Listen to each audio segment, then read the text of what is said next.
Bienvenue dans cette leçon consacrée au paramétrage des calendriers sur Microsoft Project 2007. De quoi s'agit-il? Eh bien tout simplement, pour que notre future planification soit exacte, le logiciel a besoin de connaître les horaires de travail, les jours fériés, les périodes de congé et toutes les autres particularités d'emploi du temps.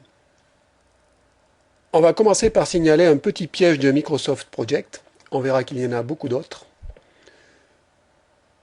Vous avez probablement remarqué, dans le menu déroulant Affichage, Calendrier, quelque chose qui ressemble effectivement tout à fait à un calendrier. Si vous avez essayé de paramétrer ici les horaires de travail et les jours fériés, vous avez constaté que ce n'est pas possible. Cet affichage est tout simplement l'une des présentations possibles de votre planning. Revenons sur l'affichage diagramme de Gantt. En fait, on accède au paramétrage du, ou plutôt des calendriers, par le menu déroulant Outils, Modifier le temps de travail.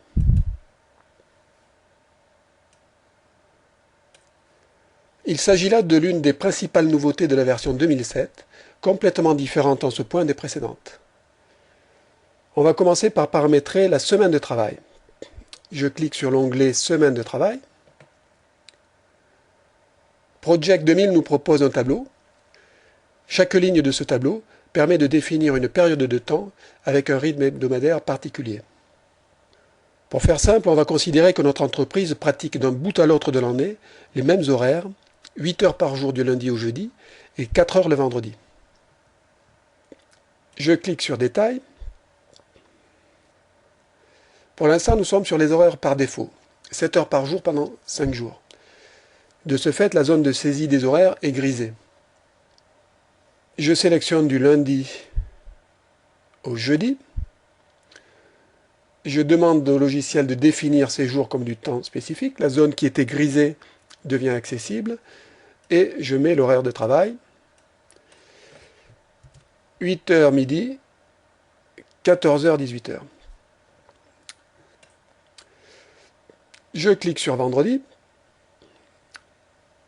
Même manœuvre, définir comme du temps de travail spécifique. Nouveau petit problème. Si j'essaye de supprimer la deuxième période de temps, par quelque moyen que ce soit, je n'y parviens pas. L'astuce, c'est de passer par un intermédiaire, de définir cette journée comme une période chômée, ce qui n'est pas vrai, de revenir sur définir comme du temps de travail spécifique, et là, je peux enfin remplir ma seule et unique période de temps de la journée, 8 heures, 12 heures. OK. On va désormais s'occuper des exceptions. Je clique sur Exceptions. Et pour faire simple une fois de plus, on va se limiter à la seule fête nationale française. Je tape donc fête nationale. Le logiciel nous propose une date de début, une date de fin. On ne va pas s'en occuper pour l'instant. On verra tout à l'heure. Bouton Détail. Je choisis chômé. La fête nationale, ce n'est pas quotidien, ce n'est pas hebdomadaire, c'est annuel. C'est annuel et c'est le 14 juillet.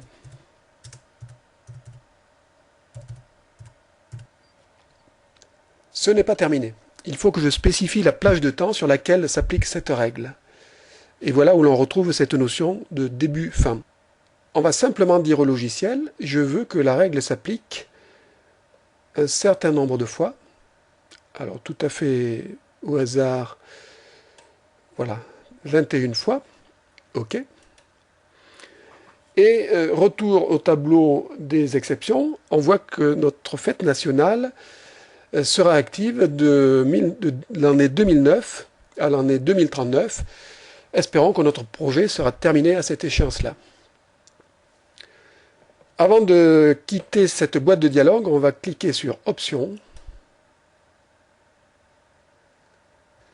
Cela nous amène sur des paramétrages qui déroutent énormément l'utilisateur débutant et qui sont source de beaucoup de soucis s'ils ne sont pas faits correctement. On va s'occuper tout d'abord du choix heures par jour. Le logiciel nous propose 7 heures par jour, ce qui n'est pas notre standard. Mais pour bien comprendre le fonctionnement du logiciel, on va mettre une valeur exagérée et complètement irréaliste de 20 heures par jour. Je clique sur OK 2 fois et je me retrouve dans le diagramme de Gantt. Je crée une tâche A de durée par exemple 3 jours. Et surprise, la barre du Gantt, dans la partie droite du tableau, ne couvre pas 3 jours, mais pas loin de 2 semaines. Et voilà ce qui déroute énormément les débutants. Ce fonctionnement apparemment aberrant est en fait parfaitement logique. Le logiciel a simplement calculé que 3 jours de 20 heures faisaient 60 heures, et il a prolongé la barre du Gantt jusqu'à ce qu'elle couvre 60 heures de temps ouvré. Et c'est le contraire qui ne serait pas normal. Revenons dans Outils, modifier le temps de travail. Onglet, ou plutôt bouton Options. Et remplaçons les 20 heures par une valeur beaucoup plus réaliste qui est de 8 heures de temps. En fait, le logiciel a simplement besoin de savoir quelle est la valeur standard d'une journée. Et pour nous, la valeur standard d'une journée est de 8 heures. Quand par exemple une tâche se déroulera un vendredi, la barre du Gantt qui lui correspond sera prolongée d'une demi-journée, ce qui est logique. De la même façon, on va indiquer que notre semaine standard vaut non pas 35 mais 36 heures. Et pour le nombre de jours par mois, on va garder la valeur moyenne de 20 jours. OK. OK. Retour dans le diagramme de Gantt. Nouvelle surprise et nouveau piège de Microsoft Project. La durée de la tâche A n'est plus de 3 jours, mais de 7 jours et demi. En fait, Microsoft Project a simplement voulu conserver intacte notre durée de 60 heures de temps ouvré. Une boîte de dialogue n'aurait pas été inutile pour nous demander si on voulait garder la valeur de 3 jours ou la changer. On va remettre notre durée de 3 jours. Et on s'aperçoit que la barre du Gantt fait maintenant 3 jours, ce qui est normal. Pour que notre démonstration soit complète, on va créer une tâche B de durée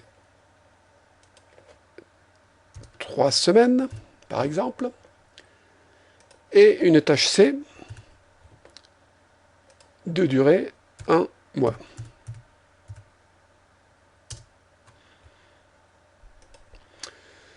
On s'aperçoit que tout est maintenant correct. Notre tâche A fait 3 jours, on l'a dit. Notre tâche B, la barre du Gantt, fait bien la longueur de 3 semaines. Et la tâche C couvre bien 20 jours ouvrés, donc un mois. Les règles que nous avons fixées ont bien été respectées. Fin de cette leçon sur le paramétrage des calendriers de Microsoft Project version 2007.